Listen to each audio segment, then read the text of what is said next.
Assalamualaikum warahmatullahi wabarakatuh. Waalaikumsalam warahmatullahi wabarakatuh. Alhamdulillah ketemu lagi di podcast Catch Up with Friends edisi 2021 dan kali ini saya ditemani oleh teman SMP saya yang biasa aku panggil Ciba. Halo, Ciba. Udah nggak dipanggil Ciba lagi sekarang. Oh beneran? Cowok SMP doang berarti ya? Beneran. Enggak Beneran. sih, sampai kuliah masih Ciba. Mm-mm. Tapi pas ke kantor sekarang udah Rina. Oh Rina. Ya. Halo semuanya.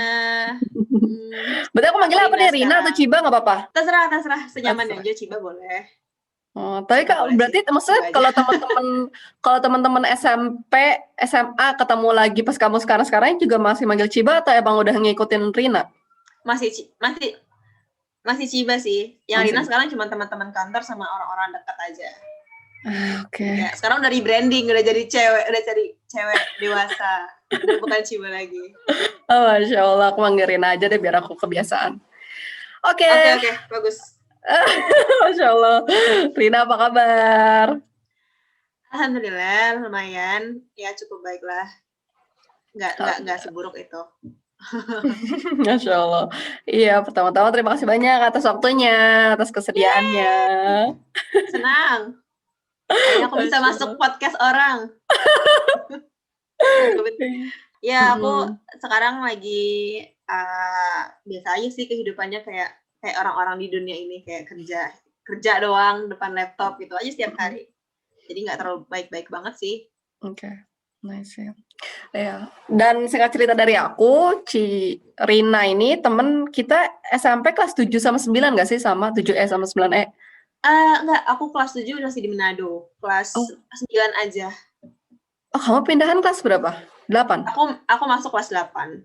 Terus kita kelas 9 berteman dengan Lulu yang sangat pintar. FYI itu dulu tuh aku kayak takut gitu loh Lu ngobrol sama kamu, karena kamu tuh kayak yang level-level atas yang pinter-pinter, ngerti gak sih, kayak yang pinter-pinter. Aduh, aku merasa kayak aku bukan selevel gitu. Enggak lah, masalah kalau kamu deketnya sama, maksudnya kalau cewek kayak Titan, kalau misalkan cowok Irham gak sih? Iya kan? Iya sih, teman-teman nyanyi. Oh iya benar. Dan kita kontak terakhir ya sampai itu kan ya SMA. Iya, pas kalau nggak salah perpisahan kamu yang kita bikin surprise di rumah kamu, ganteng-gantengin foto. Semua itu sweet banget loh. Aku baru sadar ternyata dulu sweet banget SMP tuh. Banget, Masya Allah, banget. Itu kalau dari kamu tuh, kamu dikontakkan sama siapa tuh? Kayak bikin surprise gitu? Siapa ya? Pokoknya tuh ingat banget Irham datang ke rumah kan, jemput sama teman-teman yang lain juga. Ya udah, abis itu langsung berangkat aja ke rumah kamu gitu. Kayaknya Titan gitu deh. Iva. Iya. Ih, lucu banget, Masya Allah. Sweet banget, aku juga gak ngerti deh kenapa kalian se-sweet itu. Banget, Masya Allah. Aku juga gak nyangka sama sekali. Itu soalnya aku tuh dibilangin sama teman-teman aku yang pas ngejemput itu, emang kita ngerencanainnya ini, mau nonton film. Terus tiba-tiba dijemput ke rumah. Ya, terus tiba-tiba di mobilnya tuh ditutup matanya gitu. Terus langsung di sini kayak, Masya Allah banget, iya. Sweet banget Aku cuma tahu kan ya udah kita ke rumah kamu, terus itu kita langsung kayak prepare gantung-gantungin foto. Terus aku kayak nggak tahu rencananya kayak gimana, karena kan aku dijemput hari H ya. Ya udah, tiba-tiba happy aja. Iya, Masya Allah banget itu. Masya Allah. Berkesan ya sampai sekarang ya? Banget lah, banget. Itu masa sekelas itu. Iya, sekelas banget. Keren. Masya Allah. Oke, untuk memulai aku persilakan Rina untuk memperkenalkan diri. Oke. Halo semuanya, aku Rina. Dulu dipanggilnya Ciba, sekarang udah berganti jadi Rina. Umur ya, aku 23 tahun. Masih belum 24. Terus kegiatan kerja aja sih. Alhamdulillah masih dikasih kerjaan. Masya Allah. Terus aku mau cerita dari SD biasanya. Nah, SD itu kamu di mana, Dok? Juga. Kamu lahir di mana? Aku tuh orang Depok. Aku lahir di Depok. Terus sampai kelas 2 tuh aku masih di Depok. Habis itu aku pindah. SD tuh aku udah 4 SD, Lu. Aku ada 4 SD. Jadi aku pertama ke namanya Tahuna di ujung Sulawesi Utara tuh, di pulau kecil gitu. Yang kayak kalau kena tsunami itu udah habis lah intinya. Terus abis itu pindah ke daerah namanya Kota Mobagu, itu juga di Sulawesi Utara, kayak kota terpencil gitu. Sama abis itu pindah ke ibu kotanya di Manado ya, di Sulawesi Utaranya itu. Ya abis itu ya udah sampai SMP kelas 1 di sana Manado, abis itu pindah ke Depok lagi gitu. Oh, jadi emang beda kota aja tapi di Sulawesi Utara waktu itu Iya, kebanyakan perkuliahan. Sulawesi Utara, betul. Beda Masya banget Allah. sih kehidupan di sana. Karena kan di Iya. sana minoritas ya. Aku Hmm. aku istilahnya kayak minoritas gitu karena banyak kan ya agama lain kan. Terus jadi Hmm. benar-benar harus hati-hati banget makannya kayak kadang-kadang tuh bahkan kalau acara prasmanan atau apa pasti dipisahin gitu antara meja makannya yang muslim dengan yang non Hmm. muslim. Jadi pasti biasanya kalau sebelah sana tuh ada kepala babi dan segala macam babi guling gitu-gitu lah pokoknya. Aksa. Tapi seru sih, Iya, hidup iya. hidup kita tuh seru banget sih, Hmm. Sulawesi. Tapi kalau bahasa mereka itu gimana? Bahasa Manado, Heeh. ya ya kayak orang, dorang gitu-gitu lah, kayak kitape gitu-gitu sih. Sebenarnya mirip-mirip bahasa Indonesia, nggak terlalu Hmm. susah sih. Kan kalau bahasa Jawa kan kayak tiba-tiba berubah banget gitu kan. Heeh. Kalau kalau bahasa Manado tuh masih bisa dicerna pakai bahasa Indonesia juga sih. Cuman emang mungkin logat dan beberapa ini Hmm. aja. Masya Allah. Terus ini bedanya pas kamu waktu SD di Depok sama di itu ada bedanya juga nggak? Beda banget. Jadi emang pendidikan tuh beda banget sih antara yang ada di dekat ibu kota sama yang jauh ya. Kayak di sana tuh pertama aku nggak dapet pendidikan agama dengan baik. Jadi guru-gurunya tuh cuman kayak ya udah ngasih tugas, kita suruh belajar sendiri. Terus fasilitasnya juga nggak mumpuni. Kau bayangin pas aku di Kota Ambagu tuh, aku tuh anak-anak murid pasti diwajibin untuk nyapuin lapangan sekolah tiap pagi. Jadi nggak dapat tugas kebersihan, kita harus nyapuin tiap pagi jam 6 pagi tuh kita nyapu. Habis itu apa sih namanya? Kayak di sana tuh ada juga sistem kayak teman dekat misalkan gurunya itu wali kelas aku dekat sama wali muridnya teman aku gitu. Itu akhirnya sih karena kedekatan itu si teman aku yang biasa aja satuin gitu, kayak gitu loh. Jadi sistemnya benar-benar kayak menurut aku pendidikan di luar daerah tuh masih agak gitulah. Jadi jomplang sih menurut aku. Insya Allah. Terus SMP Bangor langsung sampai 2. Bangor, iya. Untungnya waktu kan sebenarnya Bangor tuh susah ya masuknya, maksudnya kayak itu RSBI kan waktu masuknya. Untungnya waktu SMP di sana juga aku dapatnya RSBI juga, jadi untuk masuk ke SMP 2 nggak susah gitu sih. Masya Allah. Sampai kamu waktu itu ikut sekolah apa? Ada nggak? Enggak. Aku dulu ansos banget lu. Ya ampun, aku nggak punya teman. Masa sih? Dulu kamu ini juga kan jualan? Iya, itu asal muasal kenapa aku ditanya Ciba. Iya benar. Benar. Ya itu aku ingat itu. Tapi kamu maksud jualan itu sampai ini nggak sih, sampai lulus enggak ya? Beberapa bulan sebelum lulus aku berhenti sih. Oke. Tapi jualan tuh menyenangkan banget. Iya. Masya Allah. Banget, parah. Oh, I see. Terus SMA Semansa Depok, ya kan? Iya, Depok ya. Kalau pas di Semansa aku cukup ini sih. Menurut aku tuh kalau misalkan ditingkatin, aku paling suka pas SMA karena SMA tuh aku udah cukup aktif gitu. Jadi lebih punya banyak teman dibandingkan pas SMP. Pas SMP tuh aku ngerasa kayak semua orang tuh kayak menganggap aku tidak ada di dunia ini. Atau mungkin karena anak baru kan, terus masuknya kelas 2. Iya, karena anak baru gitu. Anak barunya pindahan dari daerah lagi kan. Iya juga. Iya banget. Masya Allah. Kalau boleh tahu kamu IPA IPS? Aku IPS. Masya Allah. Ih seru. Ini tapi masa ketemunya banyak juga kan teman-teman SMP? Banyak banget. Iya kan kayak ini Bangor kayak pindahan doang. Terus banyak banget sih. Di Semansa kamu circle sama siapa kalau boleh tahu? Kenapa? Circle teman-teman kamu? MPK OSIS sih jadinya. Masuknya organisasi aku. Itu circle yang paling dekat. Cuman emang karena MPK OSIS jadi cukup kenal banyak orang gitu. Tapi yang untuk dekat teman mainnya MPK OSIS. Selain itu tapi ikut ini lagi eskul lain? Karena itu udah cukup sibuk, jadi aku kayak ya udahlah aku fokus aja ini gitu. Dulu sempet sih paduan suara gitu kepala, tapi kayak akhirnya lebih fokusnya ke MPK OSIS. Kamu kalau boleh tahu di bagian apa? Aku dulu wakil ketua. Oh iya, Masya Allah. Iya, wakil ketua MPK. Iya kan, makanya kayak fokus lah mendingan daripada kepecah-pecah. Benar-benar. Terus kalau udah tahu kuliah kamu jurusan dan di mana? Aku di UI, di Fakultas Ekonomi Bisnis, di jurusannya Bisnis Islam. Masya Allah. Ada ini nggak yang seangkatan sama kamu kesini juga? Bisnis Islam ya? Kamu tahu Rodli nggak? Rodli. Tapi Rodli di Ekonomi Islam. Oh, kamu di Bisnis Islam? Iya, jadi kayak dipisah dua gitu antara Ekonomi Islam sama Bisnis Islam. Kalau Bisnis Islam lebih kayak manajemen, tapi dia ada perspektifnya Islam gitu. Kalau Ekonomi Islam lebih kayak IE-nya gitu sih. Itu tuh jurusan dan fakultasnya ekonomi bisnis atau? Iya, jadi fakultasnya ekonomi bisnis. Terus kalau jurusan aku tuh masuknya departemen manajemen. Kalau yang IEI itu masuknya ke departemen IE.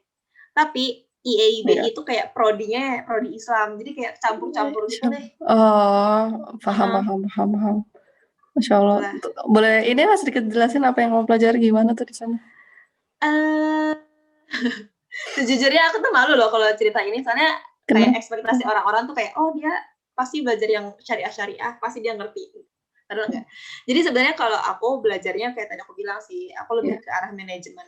Jadi pas tahun pertama tuh kita belajar secara luas, kayak kita belajar tentang pengantar akuntansi, pengantar ekonomi, yang kayak anak-anak lain belajar gitu, departemen lain. Terus mulai tingkat 2 kita mulai pindah ke syariahnya. Jadi pertama kita mulai fikih muamalah, terus fikih riba goror, terus kayak usul fikih, gitu-gitu kita belajar gitu kan. Terus tingkat ketiga kita mulai masuk ke industrinya. Misalkan kita kayak belajar pasar modal Islam, terus manajemen perbankan Islam, terus apa lagi ya? Kayak marketing Islam, kayak gitu. Pas tingkat-tingkat akhirnya mulai riset-riset kayak gitu-gitu sih. Jadi sebenarnya aku agak bingung juga sih, kayak terlalu luas itu kan. Kalau misalkan manajemen kan kita ada penjurusan ke marketing, ke operasional. Kalau aku nggak ada, jadi benar-benar belajar semua hal di manajemen tapi diislamkan gitu. Paham, Masya Allah. Kalau boleh tahu kenapa kamu milih jurusan itu waktu itu? Karena aku dulu pengen bisnis kan, pengen bisnis, dan menurut aku bisnis itu perlu sesuai syariah. Karena kalau misalkan kita nggak tahu soal syariahnya, ya pasti akan melenceng lah istilahnya gitu. Jadi aku kayak semenjak kelas 11 SMA tuh aku pengen masuk ini nih. Kebetulan kan ini jurusan tuh baru 2013 kan. Jadi pas 2013 pas baru tahu ini kayak oke, aku pengen masuk ini gitu. Jadi mulai kayak oke, aku tempelin di mana-mana kayak oke, bisnis Islam 2015 kayak gitu. Alhamdulillah dapet. Masya Allah. Berarti kamu angkatan ketiga? Iya, ketiga. Aku angkatan ketiganya. Masya Allah. I see, ya. Terus kalau betul sekarang kerjanya di bagian apa? Boleh tahu? Jadi pas aku baru lulus tuh aku masuk ke fintech syariah gitu kan. Ya masih sejalan lah sama ke ilmu aku gitu kan. Dulu aku masuk marketing. Cuman karena pandemi jadi ada layoff besar-besaran gitu dari kantor aku. Akhirnya kita kayak banyak yang PHK. Aku sampai tuh 3 bulan gak kerja gitu kan, nyari kerja. Nah, alhamdulillah Juni itu aku mulai masuk ke suatu NGO internasional yang emang fokus ke anak-anak dan anak muda gitu. Di situ aku nggak sebut namanya ya, tapi intinya situlah. Aku di situlah intinya. Terus sekarang fokusnya ke marketing juga sih. Jadi gimana kita ngebuat suara anak muda itu lebih didengar. Masya Allah. I see. Seru banget. Berarti udah sekitar 10 bulan. 10. Ya, 9 sampai 10 bulan sih di situ. Masya Allah banget. Iya, happy banget aku. Bisa belajar banyak hal. Iya, paham. Maksudnya, tapi kerjanya ini kalau sekarang WFH atau gimana?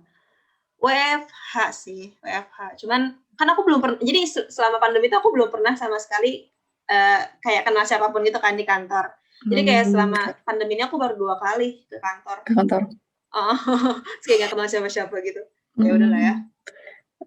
Masya Allah. Terus kau tahu ini tahu informasi NGO ini dari mana? Kalau tahu temen gitu kayak nggak ngajak. Iya, kamu tahu Novi Nur Komarini kan? Oh iya. Iya, dia share ke aku kayak ini NGO ini tuh lagi buka lowongan gitu kan, share PDF ini. Aku tuh bilang awalnya aku nggak bisa karena aku nggak bisa bahasa Inggris kan. Aku tuh bahasa Inggrisnya kacau banget, kayak udah sangat jelek lah bahasa Inggris aku. Terus kayak dia nyemangatin, udah daftar aja dulu, siapa tahu dapat kan. Akhirnya pas wawancara, aku kaget banget tuh wawancaranya pakai bahasa Inggris. Sedangkan aku belum prepare apa-apa. Terus kayak alhamdulillah keterima, ya udah gitu. Ya, Masya Allah. I see. Sip, Masya Allah. Semoga berkah selalu. Amin. Gus banget, Masya Allah. Terus ini, flashback ke, berarti memori kita SMP. Yang ini first impression atau yang kamu ingat dari Lulu Lala adakah? Ada, yang tadi aku bilang. Aku ngerasa kayak aku tuh nggak level gitu lah berteman dengan orang-orang kelas atas yang pinter dan hampir perfect. Aku kayak nggak mungkin ya ketemu sama mereka. Terus kayak waktu itu Lulu ngedeketin duluan, maksudnya kayak bener-bener apa ya namanya, kayak ramah banget. Aku ingat dulu aku tuh kayak pas baru masuk kelasnya tuh kayak pendiam gitu.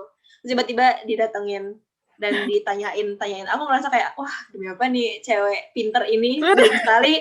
Cewek pinter ini baik sekali mau menemani aku ngobrol. Kayak oke, berarti emang orangnya baik kayak gitu. Itu sih. Kalau Lala kan mungkin belum pernah sekelas juga ya. Cuman aku ngeliatnya kayak kalem gitu. Versi kalemnya Lulu. Sama-sama pinter, cuman versi kalemnya. Gitu. Masya Allah. Kalau aku sih inget ya itu yang jualannya tadi kan. Terus sama kamu juga riang kemana-mana juga, makanya aku juga lumayan berani nge-approach juga waktu itu. Iyalah. Iya, soalnya aku kelas 8 kan kayak nggak punya teman gitu kan. So kayak aku harus bertekad kelas 9 harus punya lebih banyak teman. Nih, benar-benar banget. Kau 8 tapi 8 apa? 8E? 8A.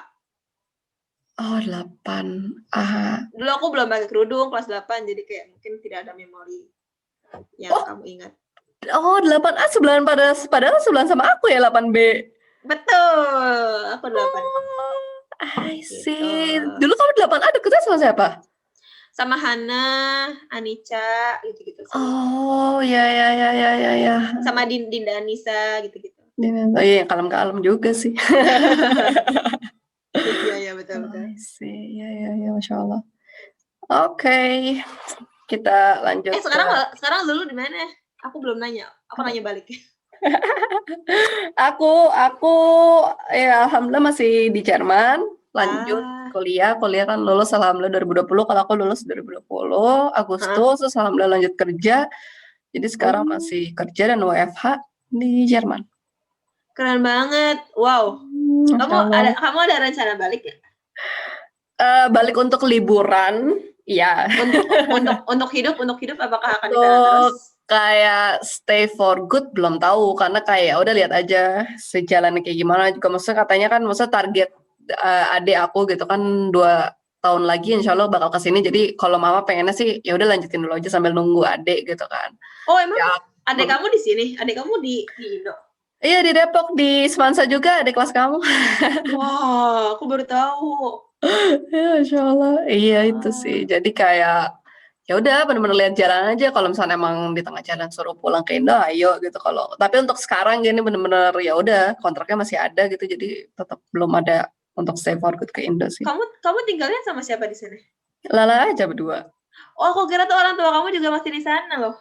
Enggak. Oh my God, kok gemes banget sih. Pindah ke Thailand iya sama keluarga. Tapi kalau ke Jerman cuma berdua Lala doang. Wow. Bahkan nggak salah kan impresi aku, keren banget nih cewek 2 ya ampun. Masya Allah. Aku mau nangis, keren banget, aku ngefans. Masya Allah. Aku lanjut ke pertanyaan terakhir ya. Oke. Kalau boleh tahu apa harapan dan rencana ke depan? Harapan, aku pengen kuliah lagi sejujurnya. Karena aku tuh pengen, sejujurnya di mimpi aku adalah aku pengen kerja di UNICEF Korea. Itu mimpi terbesar aku. Iyalah, amin. Tapi menurut aku untuk bisa ada di sana adalah aku perlu banget untuk ambil S2, karena kan ambil S2 dan punya pengalaman kerja dan aku juga pengen, makanya itu aku pengen kuliah lagi gitu. Itu sih harapan terbesar aku sekarang untuk sekarang. Masya Allah. Kalau boleh tahu kenapa UNICEF, kenapa Korea? Karena jadi aku tuh pernah punya pengalaman dibully kan kelas 8 tuh sejujurnya. Aku ngerasa kayak dibully tuh nggak enak kayak gitu. Makanya aku sangat concern sama permasalahan bullying. Nah, kalau misalkan kamu cari tahu data UNESCO atau IPA gitu, ternyata Korea tuh salah satu negara yang bisa berhasil menurunkan tingkat bullying di dunia. Jadi aku ngerasa kayak, oh aku pengen belajar soal ini gitu ke mereka. Siapa tahu nanti aku bisa mengaplikasikannya di Indonesia. Itu sih sebenarnya. Karena emang concern aku adalah si bullying itu. Gitu sih. Siap, Masya Allah. Berdasarkan pengalaman. Ya, semoga Allah lancarkan semua. Amin. Kasih banyak atas waktunya, Rina. Makasih Lulu sudah mengajak aku. Akhirnya aku diajak. Semoga kedepannya bisa selalu stay in contact ya, amin. Ya, siap. Aku selalu ada di Instagram. Insya Allah. Stay safe sama healthy di sana. Kamu juga ya. Makasih. Kabarin ya kalau ke Indonesia, siapa tahu bisa main. Insya Allah. Aku usahakan lah insya Allah kalau tahun ini emang ada rencana liburan gitu. Insya Allah. Mohon maaf lahir batin dari Lulala. Bye-bye. Terima kasih. Waalaikumsalam.